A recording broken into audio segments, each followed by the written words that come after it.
Good morning, everyone. My name is Landon Alexander. Today, I would like to talk with you about truth.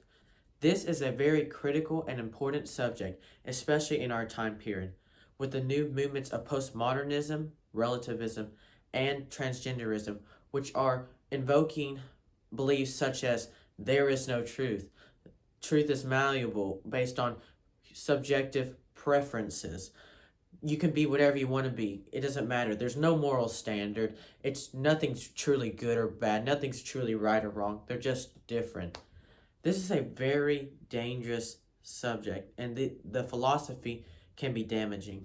For example, if we take the notion that there is no moral standard, we can justify anything, including the killing of millions and millions of people.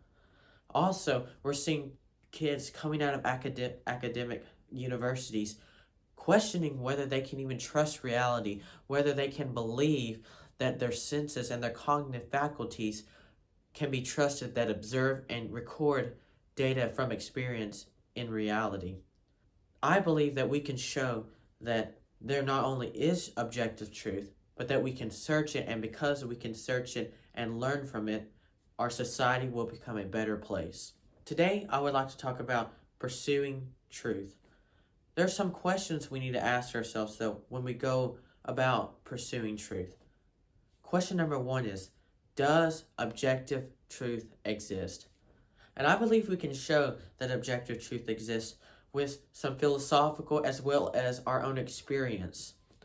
The philosophical argument I believe we can show goes against the postmodernist fundamental belief about truth.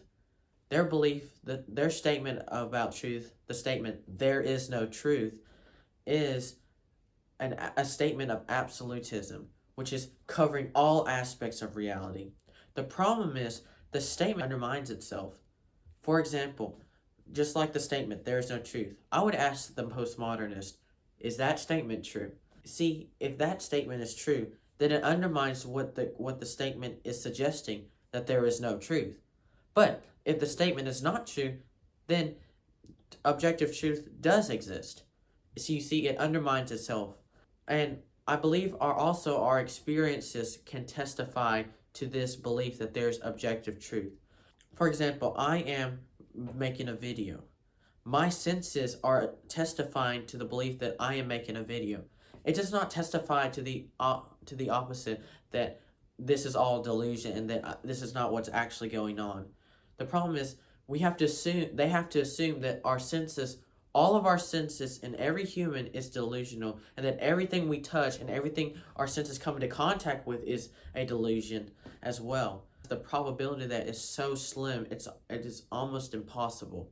And also, with the philosophical argument, it does make it impossible. So, after we've established that there is an objective truth, the second question we need to ask ourselves is, can we discover this truth?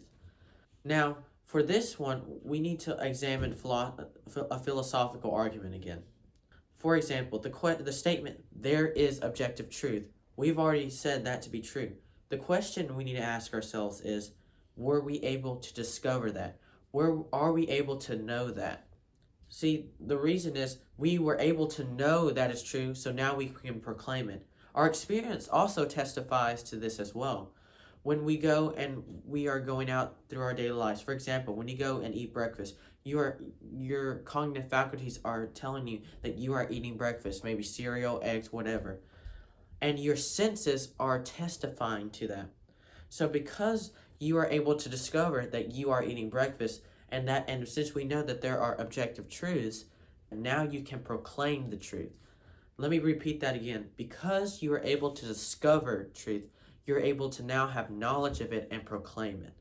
So now we've established that truth does exist objectively, and that we can seek and discover this truth. The third question we need to ask ourselves is, and it's a very important question, are my intentions sincere when I'm seeking truth? This question is not only just an intellectual question, it is a question of the heart and of our conscience. Jesus makes this point when he is interrogated by Pilate. Pilate asks Jesus, "Are you the king of the Jews?" And Jesus replies, Does this question come from you? What is Jesus saying there? Jesus is not just asking Pilate whether he got this question from himself or whether he asked it from somebody else. Jesus is saying, are you actually trying to know the answer? Are you really trying to seek the truth? Or are you just playing politics? Are you actually wanting to know the answer to this question? Are you actually seeking truth? And this question we have to apply to us as well, because if we choose to believe a lie before we discover truth, it does not matter how much evidence, how much truth is available to you. You cannot substitute them for the lie you've already believed. The problem is, if you've already made presuppositions that are wrong, then all the data, all the evidence, and the truth you could have learned will be skewed. They'll be in a distorted perspective. As we continue to go down this life, we need to keep this in mind. Be able to look and discover truth, but be open to being wrong. Being wrong is scary. Sometimes you discover things that you never thought were possible. Sometimes we're wrong. Sometimes we discover things that we never thought could even happen. And it changes our perspective on life. But once you discover truth and you are able to grasp it and know it, no one can take that away from you. Like Jesus says, those who ask, it will be given. Those who seek will find. And to them who knocks, the door will be open. Continue to seek truth. Continue to seek God, because Jesus is the way, the truth, the life. Thank you so much for listening, and may God bless you.